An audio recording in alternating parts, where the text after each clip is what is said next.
Welcome to Sweet Life Beat Life. We hope this video helps. In this video, I will explain how to make stir-fry vegetables rice. First, select your favorite fresh vegetables such as broccoli, carrots, and bell peppers. Wash them thoroughly and then chop them into uniform, bite-sized pieces. This ensures they cook evenly and quickly. Also, have about 2 cups of cooked rice ready. Day-old rice works best for a perfect stir-fry texture. Now, let's get cooking. Heat 1 tablespoon of your preferred cooking oil in a large wok or skillet over medium-high heat. Once hot, add your harder vegetables first, like carrots and broccoli, and stir-fry them for about 2 minutes. Then, introduce the softer vegetables, such as bell peppers, and continue to stir-fry for another 3 to 4 minutes until they are crisp tender.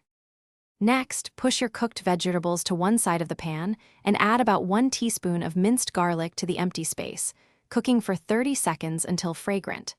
Then, add your cooked rice, breaking up any clumps, and thoroughly mix it with the vegetables. Finally, pour in about 1/4 cup of your favorite stir-fry sauce, ensuring everything is evenly coated and heated through. To finish, garnish your delicious stir-fry with a sprinkle of sesame seeds and some freshly chopped green onions for an extra burst of flavor. Serve it immediately as a satisfying main course or a flavorful side dish.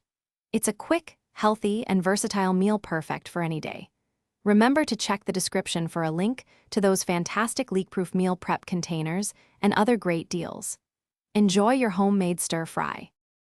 Thanks for watching. Consider subscribing if we helped you.